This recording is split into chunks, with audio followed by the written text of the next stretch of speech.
On June 9, 2026, American missiles hit Iran. Every major network told you exactly why. A U.S. Apache helicopter went down after a mid-air collision with an Iranian drone over the Strait of Hormuz. Proportional response. Show of strength. Story closed. But here's what nobody told you. Read the actual CENTCOM statement. Not the headline, not the anchor's summary, the original published words. Yes, they mention the helicopter, but then they add one quiet, almost invisible sentence. They say the strikes were also a response to attacks on U.S. forces and international commercial ships transiting regional waters. Commercial ships. Not just a helicopter. Commercial ships. And when you look at every single target America hit that night, Kish Island, Bandar Abbas, Jask, Goruk, Sirik, every location sits on the southern Iranian coastline staring directly into the Strait of Hormuz. And what did they destroy? Not drone factories. Not the base that launched the Shahed, radar, coastal surveillance radar, air defense vision systems. America didn't hit Iran's fist. It hit Iran's eyes. And once you understand why, the entire story changes. Because this was never about a helicopter. It was about something far bigger. Something that controls 20% of the world's oil supply, shifts global power, and could determine whether we wake up in 2027 in a very different world. Stay with me. This is the story behind the story. Welcome back.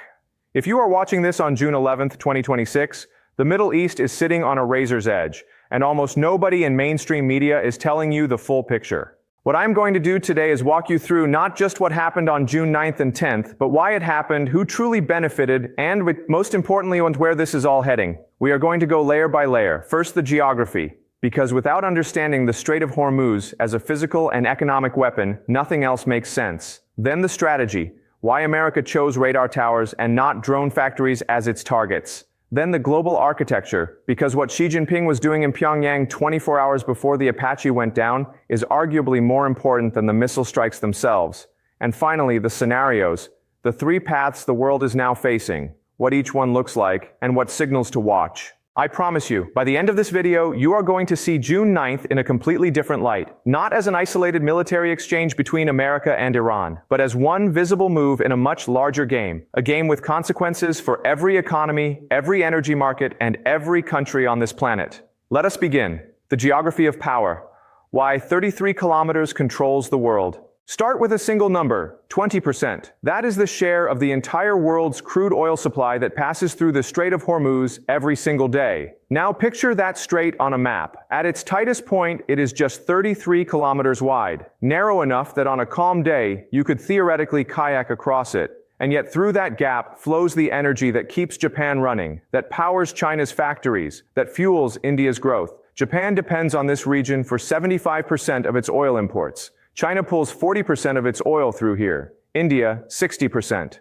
The Japanese Prime Minister himself stated publicly that if the strait were to close, Japan's economy would effectively collapse within 8 to 9 months. This is not a regional waterway. This is the jugular vein of the global economy. Now understand what Iran had been quietly building along this jugular for months before June 9th. Across its southern coastline and islands, the exact positions that American missiles struck, Tehran had constructed what can only be described as a maritime intelligence network. Coastal surveillance radar stations that could identify and track every vessel moving through the strait in real time. Ground control centers coordinating drone squadrons and IRGC fast boat units. Air defense nodes protecting the entire system. Individually, each installation looked defensive. Together, they gave Iran something no sanctions regime, no naval presence, no diplomatic pressure could easily strip away.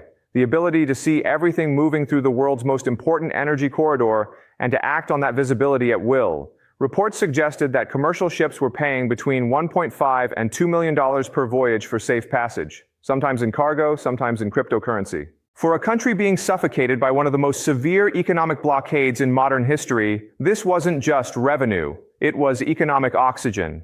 Iran had built a toll booth at the most critical intersection in global trade, and it was collecting.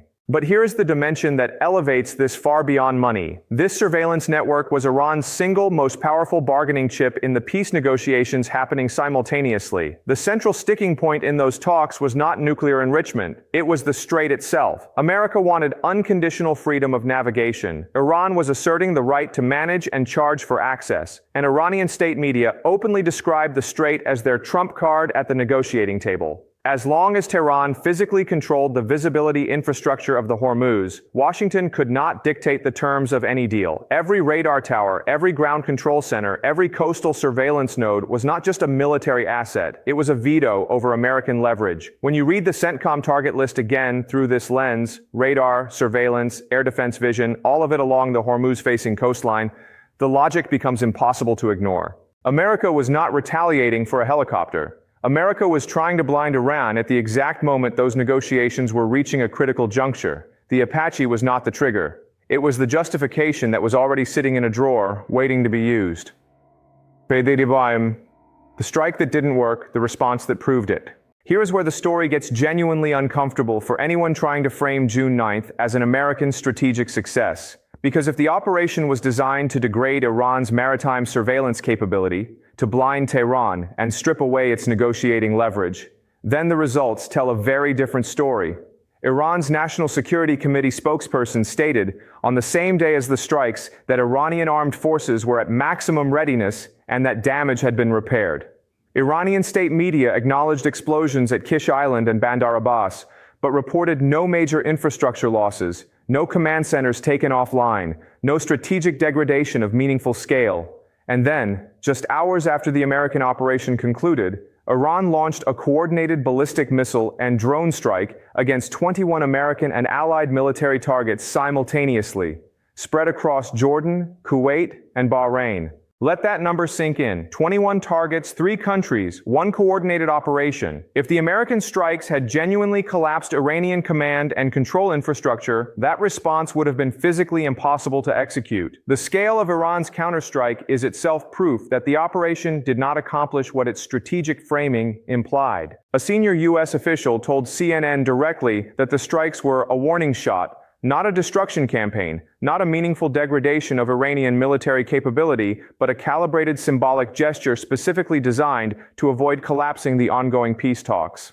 And consider this detail, reported by the Wall Street Journal. Before ordering the strikes, Trump himself reportedly said the helicopter crash was not a big deal, noting that both pilots had been rescued safely within 2 hours.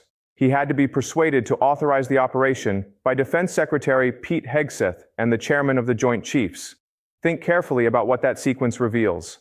A president's instinct is that this is not worth escalating, then he is convinced otherwise. Which raises the question that very few analysts are willing to ask directly. Was the operation driven by the incident, or was the incident used to authorize an operation that was already prepared and waiting for the right moment? The helicopter gave political cover. The real objective was the radar network. The real timing was the negotiating table. And the strategic outcome of this exchange was perhaps best described by Danny Sotrinovitz, a former director of the Iran branch of Israeli military intelligence, who said Iran emerged from June 9th and 10th with the conviction that they could absorb American pressure and respond at scale. Read that carefully. That is the exact opposite of deterrence. The intended message of military force is that future aggression carries unacceptable costs. The message Iran actually received was that America will hit symbolic targets, preserve the negotiations, and stop well short of anything that genuinely threatens the regime. If you are sitting in Tehran processing that signal, you do not feel warned, you feel confirmed. You feel tested and found to be durable.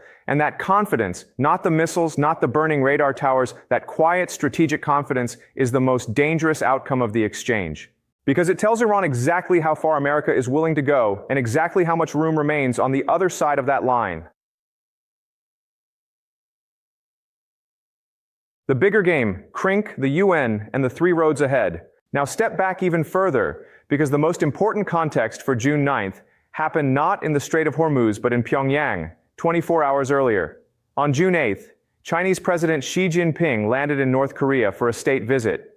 Kim Jong-un personally met him in the main square with thousands of people, full military pageantry, the kind of visual choreography that is never accidental. In their official communiqué, the 2 sides discussed deepening cooperation in diplomacy, law enforcement, and military affairs. Most Western networks treated this as a sidebar. That was a profound analytical failure, because what Xi's arrival in Pyongyang represented, in the context of the events that followed, was a message directed not at Seoul or Washington, but at Tehran. You are not alone. Act. The support behind that message was not rhetorical. It was operational. China had been supplying Iran with man-portable air defense systems, radar components, and missile fuel precursor chemicals. More critically, Iran is reported to have acquired a high-resolution Chinese reconnaissance satellite that had been tracking American military assets at the exact bases in Jordan, Kuwait, and Bahrain that Iran struck on June 10th. The IRGC later claimed a roughly 70% hit rate on intended targets, and you do not achieve that precision without orbital intelligence watching those installations for weeks in advance. This is the CRINK architecture: China, Russia, Iran, and North Korea, operating not as a formal military alliance but as a synchronized strategic bloc designed to distribute pressure across multiple American fronts simultaneously. While Washington's attention is consumed by the Strait of Hormuz, Beijing presses Taiwan's neighbors. While the Pentagon manages drone swarms over the Persian Gulf, Moscow tests NATO's eastern boundary. The architecture is not designed for any one country to win a confrontation. It is designed for all of them to collectively prevent America from concentrating its full strategic weight on any single theater at once. And at the United Nations, the institutional backstop that was supposed to constrain exactly this kind of behavior had already been methodically dismantled. Russia and China vetoed every Western resolution to condemn Iran's maritime aggression, to establish a protective naval presence at the Hormuz, to trigger sanctions through the Security Council. During the Emergency Security Council session on June 9th itself, both countries continued blocking the snapback mechanism under Resolution 2231, arguing it was legally invalid. When the referees are compromised and the rules cannot be enforced, the only remaining instrument is force. So where does this leave us? There are three plausible trajectories forward. The first is a negotiated settlement in the next 2 to 3 weeks. Both sides are officially signaling this. Trump told the Wall Street Journal a deal could come in days, and a senior White House official confirmed negotiations were still on track. Under this scenario, the military exchanges were diplomacy by other means, calibrated signals to shift leverage at the bargaining table. If a deal comes, it likely codifies some form of freedom of navigation, partial sanctions relief for Iran, and a frozen but not dismantled nuclear program. The second scenario is a prolonged low-intensity conflict. Neither side wants full war. Both have domestic constraints that prevent unilateral de-escalation. So the cycle of strikes and counterstrikes continues indefinitely while the Gulf states bleed economically and global shipping costs remain elevated. The third scenario is the one nobody wants to discuss. A miscalculation, a strike that kills more people than intended, a drone that hits a civilian vessel, a Gulf state that publicly withdraws its airspace from American use, Saudi Arabia opening direct channels to Tehran without coordinating with Washington. Any one of these events could collapse the negotiated framework and force both sides into an escalation logic where the cost of backing down exceeds the cost of fighting. That is not how wars are decided. That is how wars that nobody wanted begin. So here is what you need to hold on to as you step away from this video today. The Strait of Hormuz is 33 kilometers wide.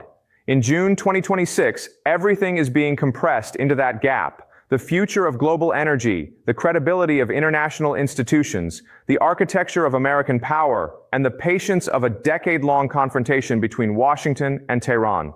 Radar towers can be rebuilt. The strategic logic that put them there cannot be bombed away. Watch three things in the days ahead. First, whether Iranian shipping harassment in the Strait resumes. If it does, the American operation accomplished nothing and the toll booth is still open. Second, whether Saudi Arabia begins hedging, restricting American airspace access, or opening direct lines to Tehran. That would signal a fundamental fracturing of the Gulf Alliance network, with consequences that stretch all the way to the petrodollar architecture underpinning the American financial system. Third, Trump's language. Right now, the word being used is close. The day that word disappears and gets replaced with maximum pressure or decisive action, something fundamental has changed. That is the signal. The war has stopped being theater. If this breakdown gave you something the headlines didn't, please share it with one person who needs to see the full picture. And if you are not already subscribed, hit that button right now. On June 11th and every day after, this channel exists for one reason: to tell you what is actually happening, not just what they want you to think is happening. Subscribe. Stay informed. See you in the next one.